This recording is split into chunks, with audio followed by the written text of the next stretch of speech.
वनऊज़ु बिल्लाहि मिन शुरूरि अनफुसिना व मिन सय्यिआति अअमालिना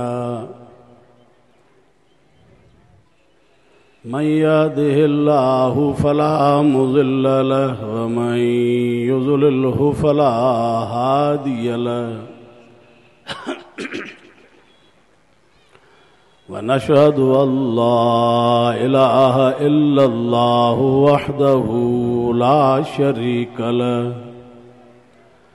वनशहदु अन्न सय्यदना व मौलाना मुहम्मदन अब्दुहु व रसूलुहु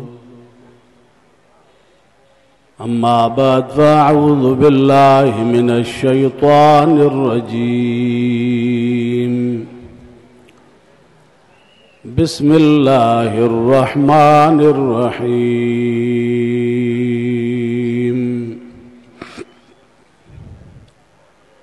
इन्न हाज़िही तज़किरतुन फ़मन शाअ अत्तख़ज़ इला रब्बिही सबीला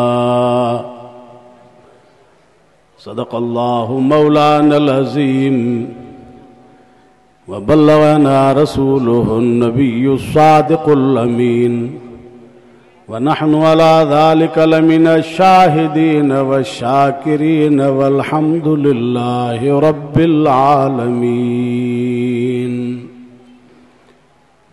इन्नल्लाह व मलाइकतहु युसल्लूना अलन नबी या अय्युहल्लज़ीना आमनू सल्लु अलैहि व सल्लिमू तस्लीमा अल्लाहुम्मा सल्लि अला सय्यिदिना मुहम्मदिन नबिय्यिल उम्मी व आलिहि व बारिक व सल्लिम अदद कुल्लि मालूमिन लक दाइमन अबदा।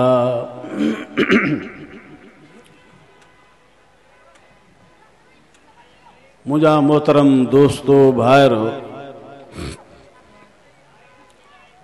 अज जो प्रोग्राम इस्लाह मुआशरा के हवाले से सीरत के उनवान से थी रो है, जैमें तमां सां शरीक थिया आहियूं। अल्लाह रब्बुल आलमीन खां दुआ है त रब तबारक व तआला तमां असांजी हाज़िरी के हिन अचण के हिन वेहण के मंजूर ऐं मक़बूल फरमाए।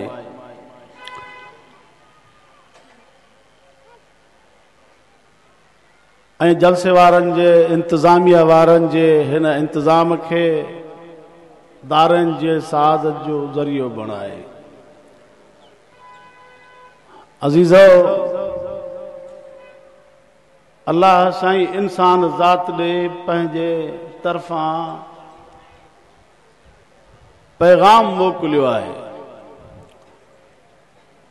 इंसान ॾे आयो, ॿी मखलूक ॾे ख़ुदा जो पैगाम न वियो।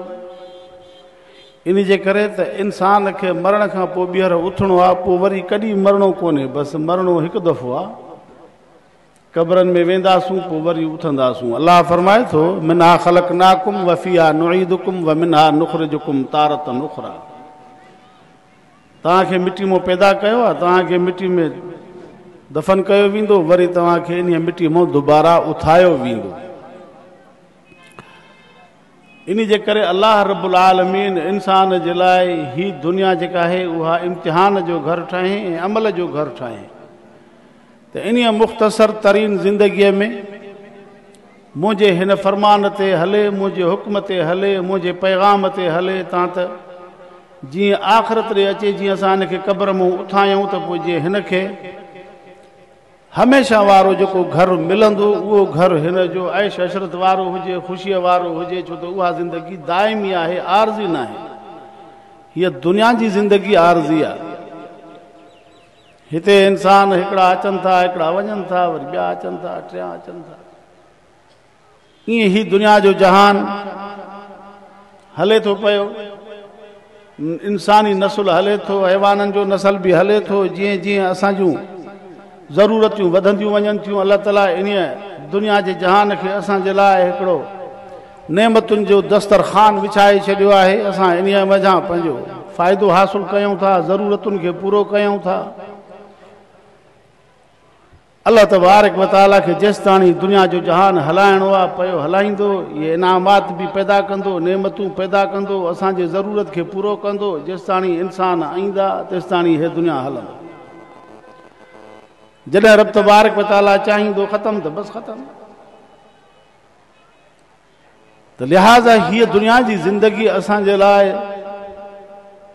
असांजे ज़रूरत खे पूरे करण जे लाइ आहे। असां इन में पंहिंजे ज़रूरत खे पूरो कयूं। बाक़ी तालीम ॿियनि खे न ॾिनई, असांखे ॾिनई, छो त हुननि ते दाइमी मौत आहे, असांखे दाइमी ज़िंदगी आहे। मौत असांजे लाइ आर्ज़ी आहे। हिन तालीम में जो फ़ाइदो हासिल कयो। पोइ हिकिड़नि खे तौरात मिली, हिकिड़नि खे इंजील मिलियो, हिकिड़नि खे ज़बूर मिलियो, हिकिड़नि खे सहीफ़ा मिलिया। तव्हां असांखे हे क़ुर मिलियो आहे।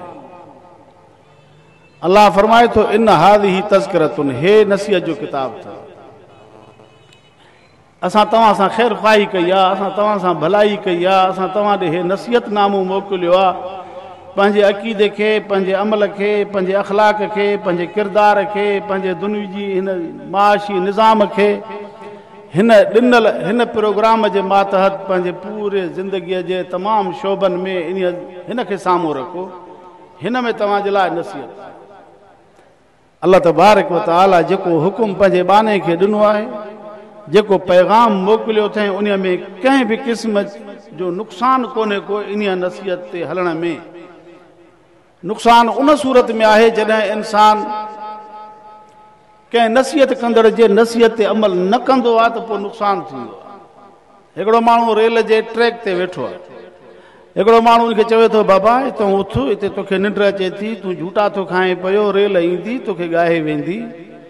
पोइ जेकॾहिं उथियो उन जे चवण ते हलियो, नसीहत ते अमल कयईं त बची वेंदो, पर जेकॾहिं उन जे नसीहत ते न लॻो त रेल हिनखे ॻाए वेंदी, मरी वेंदो।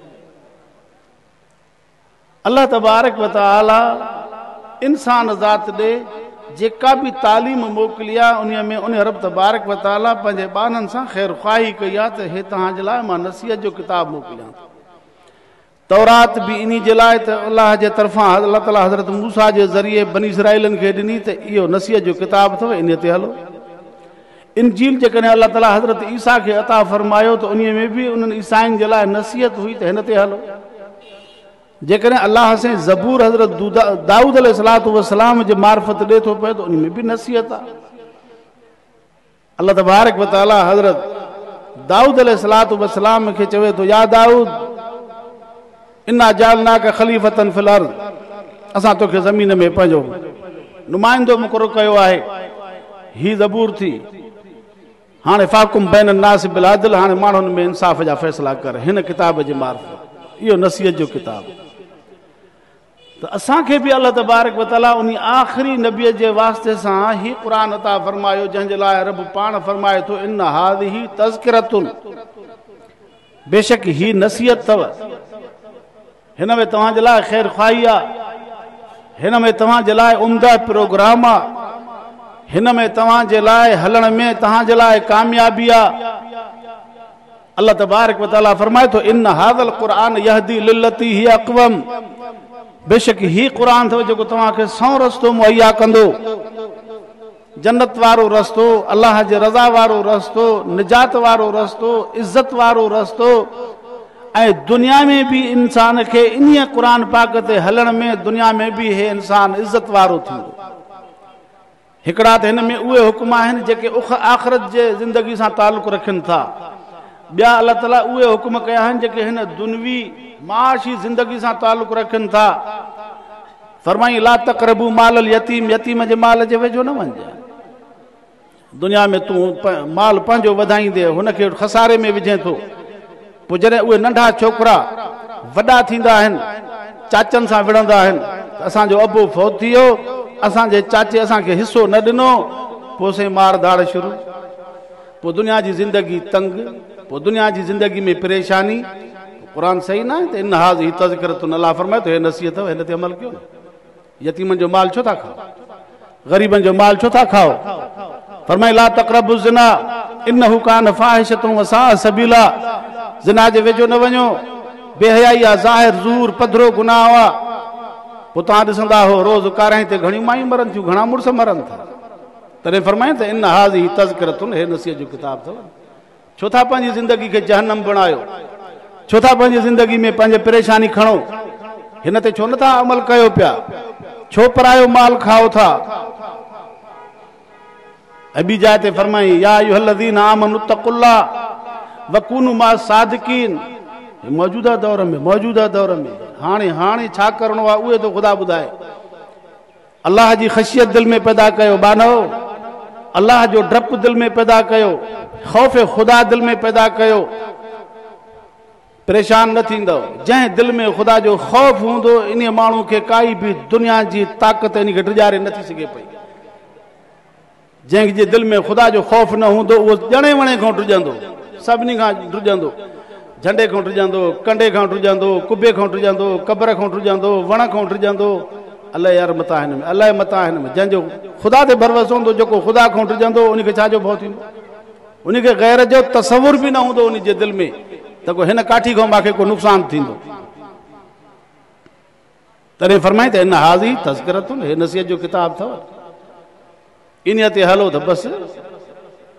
अलाह फरमाए थो मुंहिंजो चयो वठो त बसि ॻाल्हि ख़तम। असां तव्हांजे लाइ हिन खे मोकिलियो आहे। अज़ीज़ दोस्त, अल्लाह रब्बुल आलमीन असां पंहिंजे बाननि सां ख़ैर ख़्वाही करे, असां बाननि सां रब साईं ख़ैर ख़्वाही करे त ही मुंहिंजा बाना जिन खे मां दुनिया में रहायो आहे ॿिनि कमनि जे लाइ। इंसान दुनिया में आयो आहे ॿिनि कमनि जे लाइ, हिकु रब जी बंदगी, ॿियो रब जी नुमाइंदगी। बसि ॿियो को इंसान जो धंधो ई कोन्हे। बाक़ी हे माश सां मोह ॾियणो आहे। जीअं जानवर पेट पालनि था, जीतड़ा पेट पालनि था, पेट असां बि पालींदासूं। इंसान जे मथां जेका ज़िमेदारी आहे उहा इहे ॿ शयूं अथसि, पुछा इन्हनि जी थींदसि त मुंहिंजो हक़ केतिरो अदा कयो। अलाह फरमाईंदुसि मुंहिंजी इबादत केतिरी कये, मुंहिंजे बाननि में मुंहिंजी नुमाइंदगी केतिरी कये, हक़ इंसाफ़ जा फ़ैसिला कये, माण्हुनि खे पाण में विड़ाई हुई या माण्हुनि खे पाण में ठाही हुई, माण्हुनि सां ज़ुल्म कई या माण्हुनि सां अदुल कई, माण्हुनि सां कहिड़े नमूने सां पेश आहे, खंदा पेशानी सां पेश आहे या तुर्श रूई सां पेश आहे। ईअं दुनिया जे अंदरि मुंहं चार थी करे घुमे पियो या थोरो माण्हुनि सां नरमी सां हले पियो। मुंहिंजे बाननि सां मुंहिंजे मख़लूक ते रहम कयो या बेरहमी सां दुनिया में ज़िंदगी गुज़ारे। ज़िमेदारी इंसान जे मथां इन्हनि शयुनि जी आहे। अल्लाह जी नुमाइंदगी करे, ख़ुदा जी बंदगी करे बसि। ऐं अल्लाह जे रसूल जेको ईंदो आहे उहो कामिल अकमल इंसानियत जो अंसर उन में हूंदो आहे। नबीअ में जेको इंसान में इंसानियत वारो आला अक़दार ऐं आला मेयार हुजणु खपे, पैगंबर उन जे कामिल हूंदो आहे। ऐं पोइ अल्लाह ताला उहो रहबर करे मोकिलींदो आहे त हाणे हे इंसानियत जा, ही आला मेयार जा, हे इंसानियत जा कल पुर्ज़ा आहिनि। तंहिंजे करे हिन तिर्ज़ ज़िंदगी जे मुताबिक़ मुंहिंजे बाननि खे सबक़ ॾे ऐं पंहिंजे उम्मत खे तालीम ॾे। इन जे करे अल्लाह तबारक व तआला पैगंबर अलैहिस्सलातु वस्सलाम खे फरमायो त बल्लिग़ मा उनज़िल इलैक, ओ जेको तुंहिंजे तरफ़ सां नाज़िल कयो अथसि हे पहुचा। हिन में आला इंसानियत ऐं पंहिंजो किरदार पेश कर। हज़ूर जन पंहिंजो किरदार पेश कयो। हिन क़ुरान पाक जे हुक्मनि जे मुताबिक़ दुनिया खे अमल करे ॾेखारियो। हिन क़ुरान पाक जे हुक्मनि जे मुताबिक़ दुनिया में हुकूमत इस्लामी क़ाइमु करे ॾेखारी। अख़लाक जो जेको बि तिर्ज़ ज़िंदगी अख़लाक वारी, हज़ूर उहो अख़लाक दुनिया खे पेश करे ॾेखारियो। हज़ूर जन इबादत जो अंदाज़, अदालत जो अंदाज़, अल्लाह जी बंदगी जो अंदाज़, अल्लाह जी नुमाइंदगी जो अंदाज़, सभु कुझु अल्लाह तबारक व तआला पंहिंजे रसूल जे मार्फत हिन आख़िरी उम्मत खे मुहैया कयो आहे। हाणे उम्मत जो कमु आहे त हाणे इन क़ुरान ते केतिरो अमल करे थी ऐं पैगंबर पाक जे ज़िंदगी खे केतिरो हीअ उम्मत हासिल करे थी पई। फरमाइए मन युतिअल्लाह व रसूलहू फ़क़द फाज़ फ़ौज़न अज़ीमा। अल्लाह फरमाए थो जंहिं मुंहिंजे फरमान खे चिंबड़ी वरितो, मुंहिंजे हुक्म जी इताअत कयईं, मुंहिंजी फर्मा बरदारी कयईं ऐं पैगंबर जी पैरवी अख़्तियार कयईं त इहो ई इंसान दुनिया में जां वॾी कामयाबी हासिल करे निकिरंदो। कामयाबी जो राज़ इन्ही शइ में आहे, अल्लाह जे हुक्म ते हलण में ऐं पैगंबर पाक जे इताअत में। अज़ीज़ो, अॼु उम्मत खे इन शइ जी ज़रूरत आहे, अॼु उम्मत खे इन शइ जी ज़रूरत आहे त इहो अलाह जो फरमान ऐं पैगंबर जो तरीक़ो असांखे किथां मिलंदो। पोइ दुनिया में तव्हां ॾिठो आहे, शहर में वेंदा आहियो, बाबा हे सोनार की बाज़ार आहे, हितां तव्हांखे ॻह ॻठा मिलंदा, सोन वारे दुकान वारे खे ईअं कोन्हे चवंदो त मूंखे लूणु मिर्च ॾे। हे कपिड़े मार्केट आहे, कपिड़े वारे खे तव्हां कोन्हे चवंदो त मूंखे यार मुंडी वठणी आहे, चवंदो उहा ॿी बाज़ार। जिथां तव्हांखे खड़बूसो वठणो आहे, मिर्च मसालो वठणो आहे, परचून जे दुकान ते वेंदव, कपिड़े वारे खां कोन पुछंदव त असांखे मिर्चनि जो पाव खपे। अहिड़े नमूने सां हिन दुनिया जे अंदरि जेकॾहिं अलाह ऐं अलाह जे रसूल जो तरीक़ो हासिल करणो आहे त पोइ अज़ीज़ो दीनी मदारिस मौजूदु आहे, उलमा जी जमात मौजूदु आहे। अल्लाह तबारक व तआला इन क़ुरान करीम खे असांजे लाइ सरापा हिदायत जो किताब करे मोकिलियो आहे, कानूनी किताब करे मोकिलियो आहे। हिन मुआशरती ज़िंदगीअ जे कामयाबी जो हे क़ुरान ज़ामिन आहे। जॾहिं असां हिन क़ुरान पाक जे हुक्मनि जे मुताबिक़ हलंदासूं त दुनिया बि भली थींदी त आख़िरत बि भली थींदी।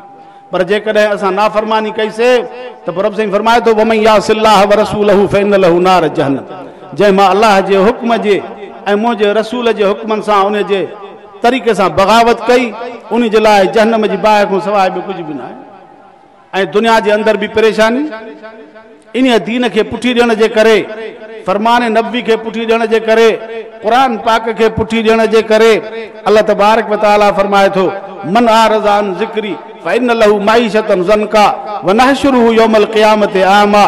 क़यामत जे ॾींहुं इहो इंसान अंधो थी करे उथंदो जंहिं दुनिया में हिन क़ुरान खां मुंहुं फेरियो। दुनिया जे अंदरि उन सां इहा ई कारवाई थींदी जो बावजूद उन खे दौलत घणी हूंदी पर अञा बि उन जी पांदी पूरी न पवंदी। अल्लाह तबारक व तआला क़ुरान करीम जे अंदरि फरमाए, लिहाज़ा अल्लाह रब्बुल आलमीन फरमाए थो इन हाज़िही तज़किरतुन, हे मुंहिंजो क़ुरान नसीहत, हिन ते अमल कयो, दुनिया जी ज़िंदगी बि बहितर थींदी, उखरवी ज़िंदगी बि बहितर थींदी। जॾहिं दुनिया जे माशी निज़ाम खे बहितर नमूने सां माहौलियाती ज़िंदगी अल्लाह ऐं अल्लाह जे रसूल जे फरमान जे मुताबिक़ असां गुज़ारींदासूं त पोइ अल्लाह तबारक व तआला फरमाए थो असां उन बाने खे पंहिंजे बरकतुनि सां नवाज़ींदा आहियूं ऐं अल्लाह तबारक व तआला उन खे पंहिंजे रहमत सां नवाज़ींदो आहे। पोइ जेको इंसान दीन इस्लाम ऐं शरीयत जे राह खे ऐं पैगंबर जे सुन्नत खे चिमड़ी वठंदो आहे त अल्लाह ताला फरमाए थो असां उन खे दुनिया बि मोहताजी खां बचायूं था त आख़िरत में बि उहो मोहताजी खां बचंदो। मोहताज उहो माण्हू थींदो जेको चयो न वठंदो, जेको अल्लाह अल्लाह जे रसूल जे हुक्म ते हलण वारो हूंदो, उनखे ख़ुदा बेमोहताज कंदो। फरमाई फमन शाअ अत्तख़ज़ इला रब्बिही सबीला, पोइ जेको चाहे थो त मां पंहिंजे रब खे राज़ी ॾिसां त पोइ हिन नसीहत ते अमल करे, हिन क़ुरान ते अमल करे। अज़ीज़ो हिन मुआशरती ज़िंदगीअ में यकीनन असांखे पेट पालणो आहे, महिनत करणी आहे, मज़दूरी करणी आहे, पंहिंजे माशी बुहरान मां निकिरणो आहे, पंहिंजे बच्चनि जो पेट पालणो आहे, पर हिन क़ुरान पाक जे हुक्म जे मुताबिक़ हलाल खाओ, हराम न खाओ, पंहिंजो माल खाओ, परायो न कयो, हक़ कयो, नाहक न कयो, अदल कयो, ज़ुल्म न कयो, बेइंसाफ़ी न कयो। अल्लाह तबारक व तआला क़ुरान पाक जे ज़रिए असांखे इहो सॼो कुझु तालीम ॾिए थो। अॼु असांजे मथां इहा शइ फ़र्ज़ बणिजे थी त असां इन क़ुरान जे तालीम खे हासिल कयूं ऐं उन्हनि माण्हुनि सां दोस्ती ऐं तालुक़ रखूं जन माण्हुनि वटूं असांखे क़ुरान पाक जे अहकामात जी मालूमात मिले। अॼु दुनिया जे तख़्ते ते उलमा जा वारिस मौजूदु आहिनि। जमियत उलमाए इस्लाम उलमाए हक़ जी नुमाइंदा जमात आहे जेका हिन मुल्क जे अंदरि अला मिनहाज नबूआ दीन जे ख़िदमत जो कमु करे थी। दीनी मदारिस उन्हनि जे हवाले ऐं जेकॾहिं कोई फितना उथनि था त उन्हनि खे मोह ॾियण बि इन उलमा जी जमात जो कमु। कादियानीअ जो फितनो उथे, परवेज़ीअ जो फितनो उथे, जेके बि दुनिया में फितना हुजनि, तकरीरनि, तहरीरनि, तबलीगनि, हर लिहाज़ सां आलिम इहे मैदान में लथल आहिनि। उलमाए देवबंद जी तारीख़ खे ॾिसो, असांजे मुल्क ते जॾहिं अंग्रेज़ मुसलत थियो त उन्हनि खे बि कढण में, जंग आज़ादी में बि उलमा जो किरदारु आहे। त असांजे मुल्क मां निकिरो बाबा, असांजे मुल्क मां निकिरो, असांजे मुल्क खे छो ख़राबु कयो ऐं उन्हनि खे भॼण ते उनखे वञण ते मजबूर उलमा जी जमात कयो।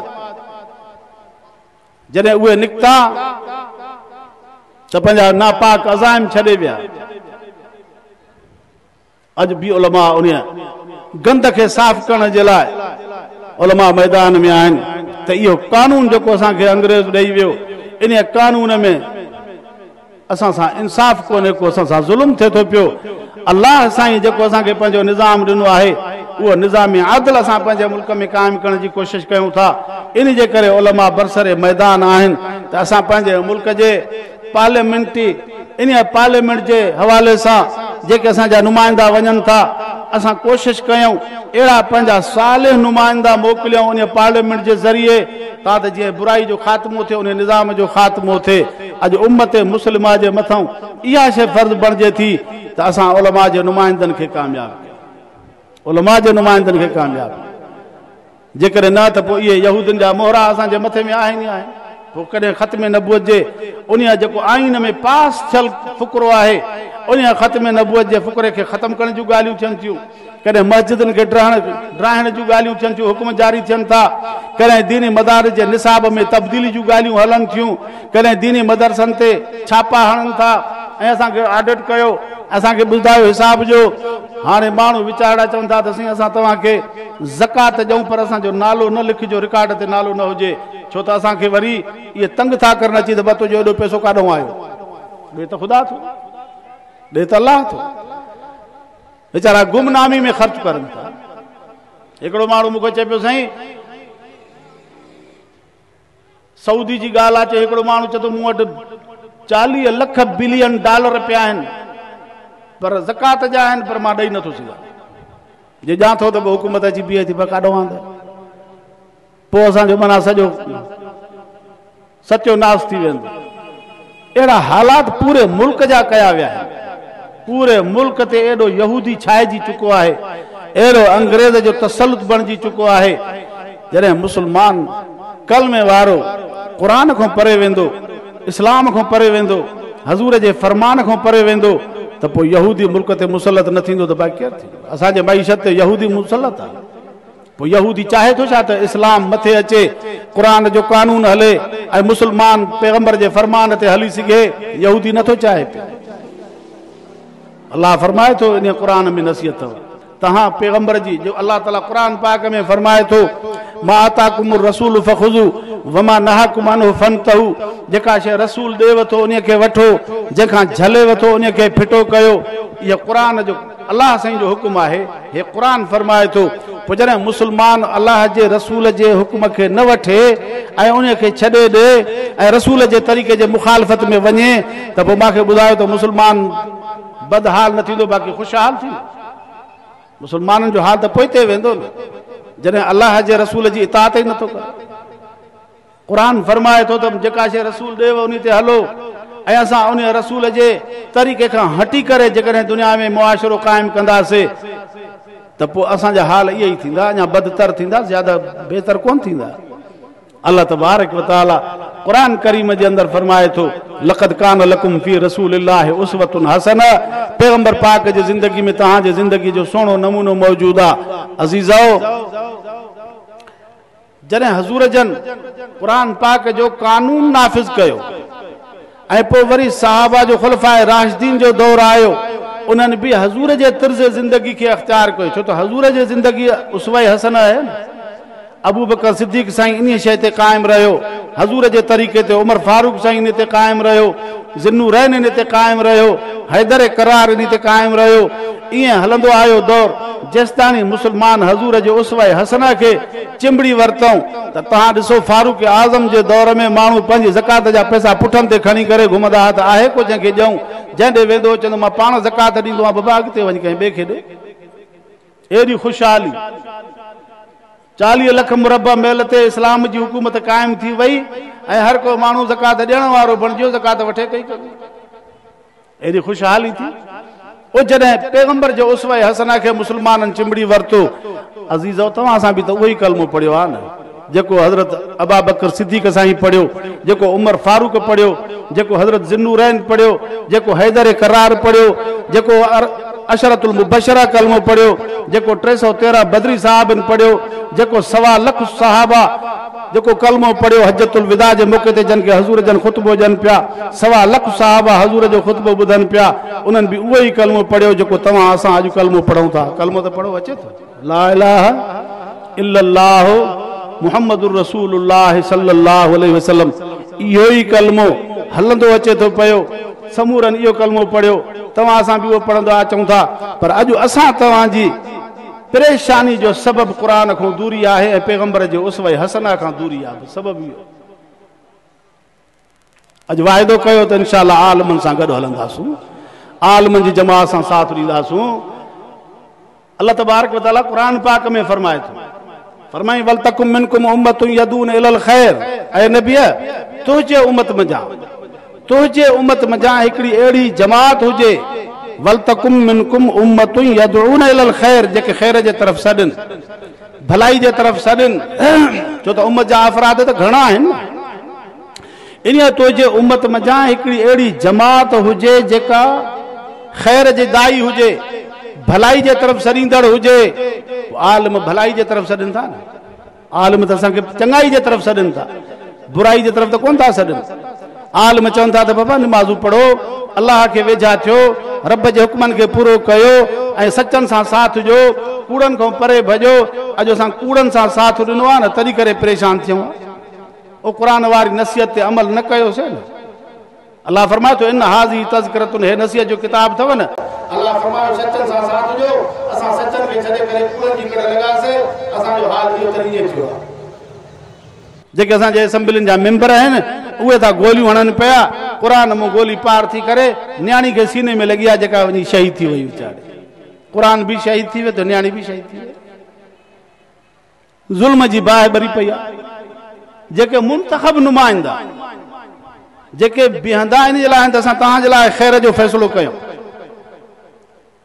जिन खे असां पंहिंजो रहबर ऐं अॻवान करे असेंबलियुनि में मोकिलियूं था त हे असांजे तक़दीर जो फ़ैसिलो कंदा, हे असांजे मुल्क जे तरक़ी जो फ़ैसिलो कंदा, हे असांजे शहरनि जे इस्लाह जो फ़ैसिलो कंदा, ही असांखे तरक़ी वठाईंदा, असांजा रोड रस्ता वग़ैरह वग़ैरह इस्पतालूं ऐं असांजा जेके बि अवामी जेके बि आहिनि, जेके बि इस्लाहात उहे हे आणींदा। हाणे उन्हनि जो हाल इहो थिए त पोइ छा कयूं? क़ौम जो रहबर जे राज़न थी पवे त पोइ काॾे वञे माण्हू? पोइ हिन नसीहत ते अमल असां छा कयोसीं? जॾहिं असां कूड़नि सां साथ ॾिनोसीं, सचनि खे छॾे करे, पोइ तॾहिं परेशानी परेशानी। अल्लाह फरमाए थो ऐं नबी तुंहिंजे उम्मत मजां, उम्मत जा अफ़राद त घणा हूंदा, इन्हनि मां हिकिड़ी अहिड़ी जमात हुजे यदून इलल खैर, जेका खैर जे तरफ़ सरींदड़ हुजे, या अमरून बिल मारूफ व यनहौना अनिल मुनकर, जेके नेकिन जो हुकुम करनि, बुराई खां रोकनि। माना त उन्हनि जी हुकूमत हुजण बि ज़रूरी आहे, छो त हुकुम हाकिम कंदो आहे, हाकिम खां सवाइ ॿियो कोई बि अर्ज़ु करे सघंदो, हुकुम न करे सघंदो। असांजे मुल्क में वॾी जमात आहे तबलीग जमात। पोइ वीचारा अर्ज़ु कंदा आहिनि, भाई आओ आ जाओ, कुछ वक्त के लिए हमारे साथ बैठो, हुकुम कंदा आहिनि। तव्हांखे ख़बर आहे ज़िया कजे, जॾहिं मार्शल लॉ लॻी त ज़िया आमिर हो न, ज़िया मार्शल लॉ आई, पोइ हाकिम थी वियो। पोइ सलाद कमेटियूं ठहियूं, चयो बाबा सभु निमाज़ पढ़ो। पोइ जेके भुट्टे जे दौर में, भुट्टे साहब जे दौर में जेके ऑफिसर खर मस्तियूं कंदा हुआ, आलमनि ते टोका कंदा हुआ ऐं आलमनि खे ईअं हकीर नज़र सां ॾिसंदा हुआ। पोइ जॾहिं ज़िया जो डंडो आयो, पोइ उहे साईं सफ़े अवल में वेठा आहिनि छा ऑफिसर, मौली साहब निमाज़ जो वक़्तु कंहिं महिल थींदो? ओ जंहिं महिल डंडो मथां आयो न, हाकिम हो न, अड़े निमाज़ पढ़ो।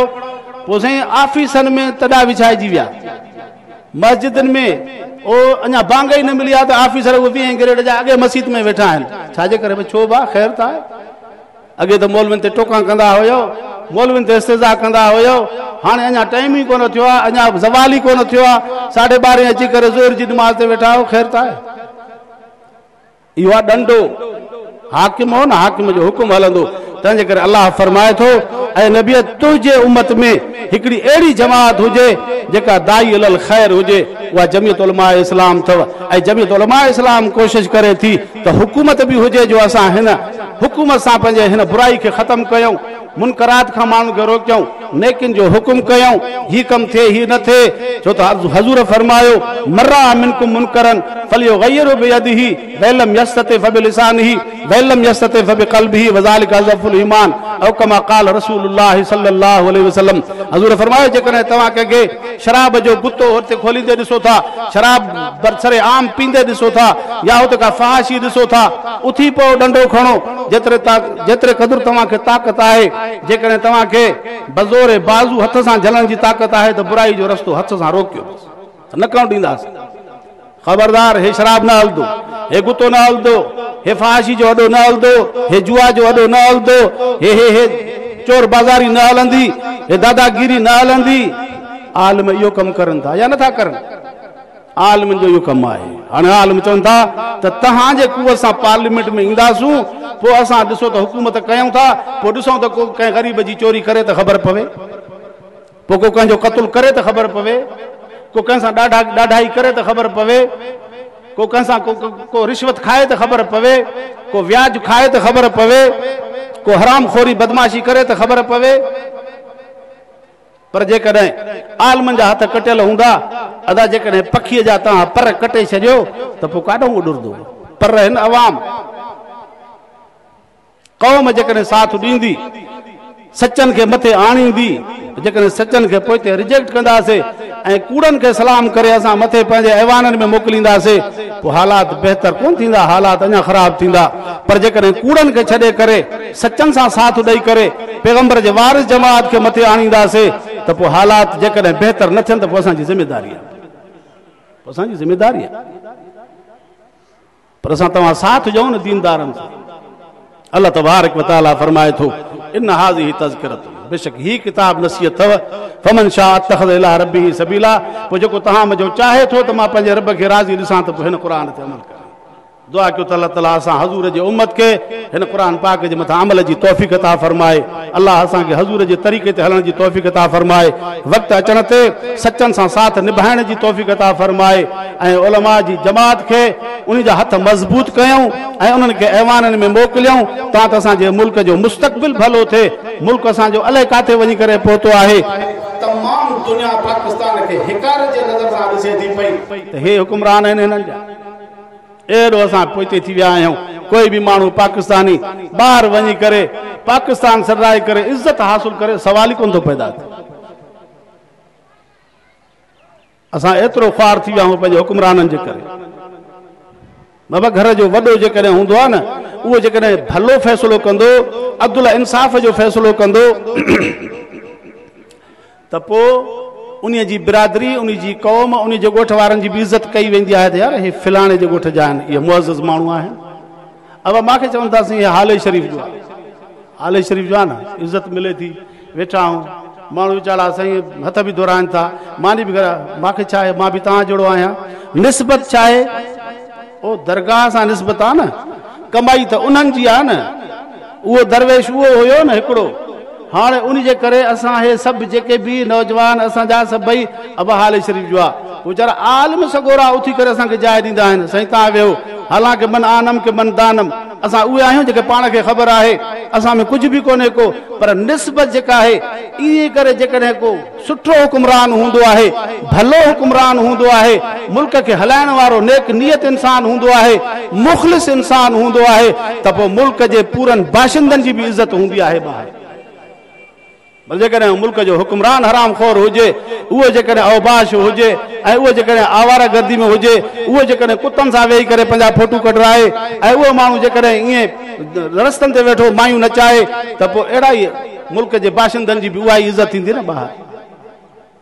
हमेशा हमेशा हमेशा क़ौम जो जेको मोतबर माण्हू हूंदो आहे, सरदार हूंदो आहे, राज जो वॾो हूंदो आहे, जेकॾहिं उहो इंसाफ़ जा फ़ैसिला कंदो त पूरी क़ौम जी इज़त थींदी आहे।